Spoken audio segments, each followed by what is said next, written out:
Hello BrawlerNet, welcome to Brawl Theory, the show where Brawl nerds like myself dive into the lore behind Brawl Stars to answer the important questions. And today we are going to do our best to recap the history of Brawl Stars lore. Mysterious packages, covert operations, cryptic messages, and mind-boggling deepfakes. This video is a complete rundown of the Brawl Stars lore spanning over 4 years. Kairos, Ray, Lex, and I will be diving headfirst into all of Brawl Stars' lore to give you an accurate analysis on everything Star Park. The best place to start is when it all began, April 19th, 2020. That is the date when Brawl Stars announced that Pam would receive a complete Brawler remodel. This was also the date that would go down in history as the dawn of the Star Park lore. On April 19th, a mysterious and rather peculiar stream appeared, which was decoded using a Morse code present within the Tara's Bazaar environment. This Morse code was in the form of a visible flashing light on the transmitter. Its meaning translated to WKBRL, and the YouTube stream provided the community with consistent hints for the future of Brawl Stars. Some of these hints included sounds from Piper's Sugar and Spice animation and subtle hints to the Summer of Monsters update, which arrived later that year. However, some of the messages held a much deeper and darker meaning.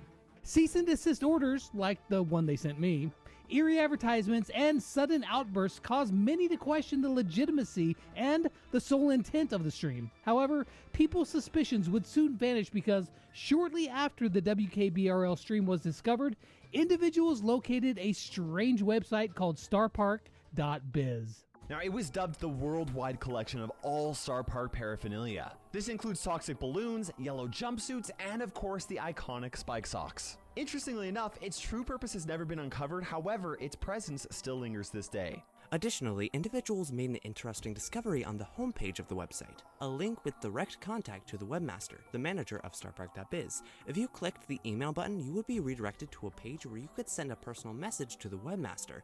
If your message was successfully sent, you would receive a response back saying, your email has been received in the correct order, but some things have come to light and communications can no longer be trusted or even believed. Keep your souls bright, the Starparkbiz webmaster. Within the emailed response, the letters SOS are capitalized, spelling out Save Our Souls, which proves that the webmaster and whoever else is behind the website is in need of urgent assistance. The real identity of the webmaster remains to be seen. However, many individuals believe it's someone who no longer works for Star Corporation and is trying to ambiguously expose their malfeasance. As August approached, something really crazy happened to one of the characters within Brawl Stars. 8-Bit's screen began glitching out, and if you clicked on him 3 times, you would open up 8-Bit's internal memory, transporting you to an entirely different game. The game was called Project Laser, a definitive callback to Brawl Stars' original name. This game provided you with further context on who and what 8-Bit really is. You would play as 8-Bit and go up against spaceships, brawlers in the form of creatures, and even an alternative version of himself. Once you reach the end, the game will have informed you that you went deep into the core memory of 8-Bit, and in doing so destroyed yourself, but on the contrary, freed yourself, further proving the fact that 8-Bit was under the control of another power. At the time, all of that was a lot to take in with minimal context, but little did we know things were about to get much, much creepier. As the summer of 2020 was coming to a close, numerous creators, including myself, received Star Park memorabilia, which many knew meant something climatic was on the horizon. And they were right. The WKBRL stream aired its most groundbreaking announcement, a 20-minute iconic rant which provided us with heaps of information regarding the individual relationships with other brawlers, Star Corporation, and the situation at hand. Hey, I don't have much time. I snuck in here, and I was able to dig in through the basement door, and I was able to talk to you. I gotta talk to you right now about what's really going on in this world. And there is so much I can discuss. Oh man, I want to talk about a lot of things. I want to tell you the truth about everything that I've seen and the things I haven't seen because they live in the unseen world. But Brawl Stars' most unbelievable Brawl Talk released soon after. And when the Brawl Talk aired, everyone was in disbelief. We received what players referred to as the investor video, a first-person tour inside Star Park itself.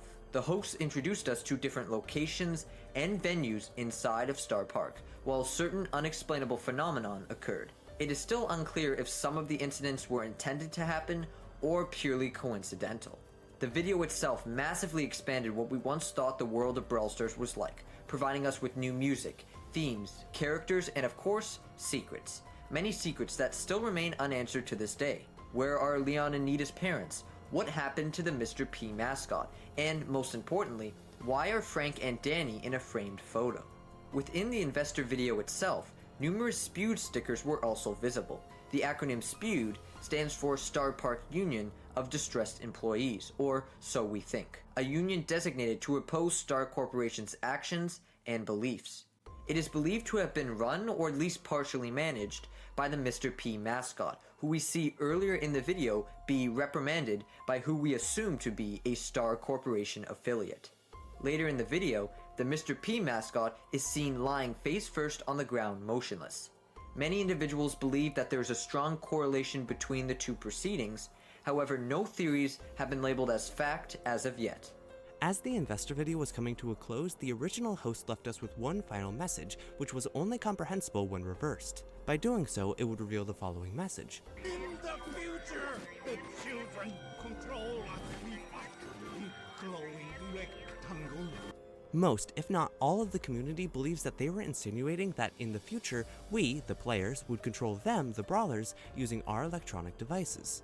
After the investor video premiered live, the WKBRL livestream was updated, uttering "This is normal" on a repeating loop. This is normal. This was the exact same message that was playing in the background when sirens were going off near the end of the investor video. This is normal. A month later of this repeating message, it was changed very slightly to "We already told you This time is normal. We already told you. This time is normal.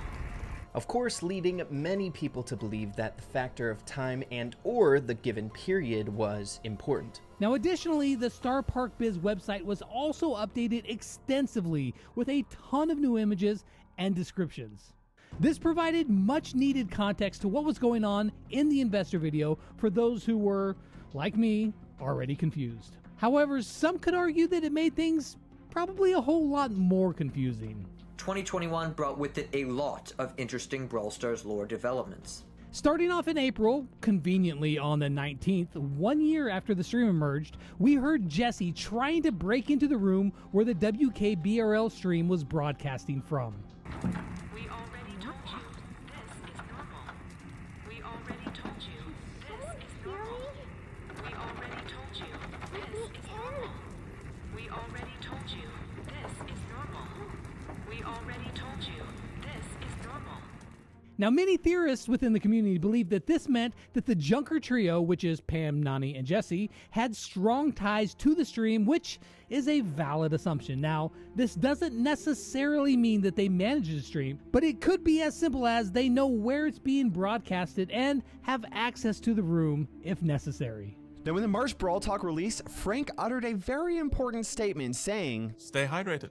Coincidentally, as the summer approached, sounds of dripping water could be heard from the stream, which hinted towards an obvious water-themed update on the horizon. We already told you.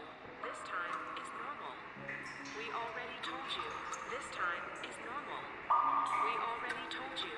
This time is normal. Which I kind of predicted.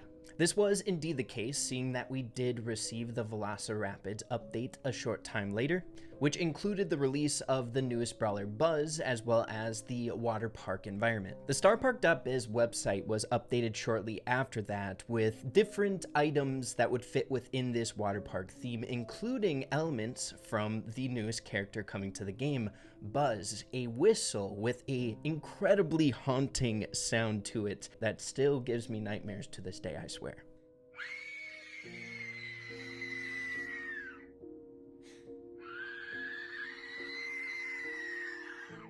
In spite of that, because the "This is normal" message played for over 8 months, people believed that that was it for the Star Park lore. Boy, were they mistaken. Because once August approached, everything changed. No, like literally, everything.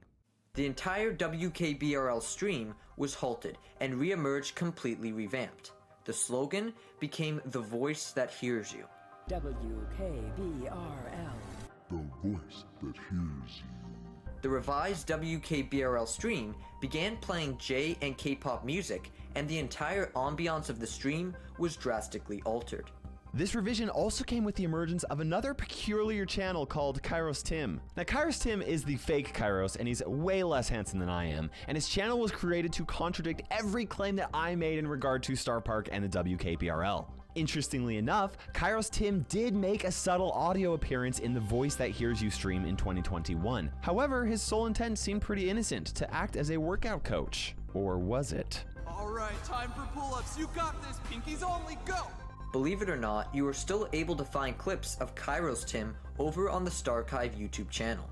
The videos themselves are rather interesting. The deepfake seems to be intentionally glitchy, and mysterious individuals in white jumpsuits also make subtle appearances. Poisonous drinks and goated dances also appear throughout the videos. They are definitely something, to say the least. The messages that repeated on the Voice That Hears You stream were in line with Star Corporation's views in regards to happiness and joy. Constant smiling, laughing, and mind manipulation activities. Can you feel joy all around you? Can you see it? Turn around. Joy should be standing right there. If joy is not hovering in your personal space, ask a Star Park Joy Enforcer for immediate assistance. And now, back to the show. Occasionally, an individual who is referred to as the Weatherman made subtle appearances on the stream, in most cases to inform us about current news and weather conditions, but in some cases to rant about how and why we cannot trust our conscience, and with that, our internal instincts, how our minds deceive us. Pretty creepy stuff. The only conclusion that we can make, dear listener, if we are rational, honest, and have any reverence for truth, the only conclusion is that we must not trust ourselves. We must not believe the things we think. We must not trust ourselves. Which of our senses can be trusted? Which of our thoughts can be believed? Which story that we tell ourselves can be regarded as truth? The stream itself seemed to be on a continuous 24-hour loop. The same music, messages, and sounds repeated constantly, with some really deep analogies to boot. Unfortunately, once September approached, the entire channel was shut down, and with that, the WKBRL stream too. The stream clocked in at a whopping 12,370 hours, 17 minutes, and 44 seconds. And when the stream ended in 2021, we received no public information on whether or not it was a mistake or if it was intentional. This caused many to contemplate that when the WKBRL stream ended, that was it for Brawl Stars Lore. There was a large break between lore developments in 2022. It was far and few, to say the least. However, it all changed when Season 14 arrived, because we saw the addition of one of the most mysterious brawlers in Brawl Stars history, Gus. A ghost child that was lured and captured by Star Corporation. I made a whole Brawl Theory video on the truth behind Gus, and everything that entailed, but to summarize it quickly, Gus was used as a ploy for their experimentation with hazardous gases. These toxic gases were what the balloons were filled with, and the same gas that was discharged from the circular building at the end of the investor video. Season 14 was also where we saw the addition of a security camera at the top of the Showdown map, with the "Smile You Are On Camera" message adjacent to it. Interestingly enough, a camera was also conveniently focused on Gus and Kairos Tim, two individuals who I believe share something in common, both being kidnapped or at least closely monitored. In 2023, with the Mystery at the Hub update, of course, bringing with it RT, and one of his voice lines found containing Morse code, translated to 4XS, which Sub-Zero Turnip suggested it's read as forks. Now, I also predicted that we'd see the addition of a food-related environment or theme in the near future, and I think that this further proves that assumption. The Mystery at the Hub update also provided us with a more accurate depiction of Star Park in relation to its supplementary environments. The hub itself acts as a focal point for all of the sectors within Star Park. At this time, the community is patiently waiting for more lore developments. However, we are continuing to find clues in the investor video even years after it was released. Huge shout out to Kairos, Ray, and Lex for collaborating with me on this video. It really made it something to remember. Thank you all for watching. If you enjoyed this, YouTube thinks you'll like this one too. And heads up, it's another creepy lore video. And until next time, as Starpark says, have a day as bright as the stars.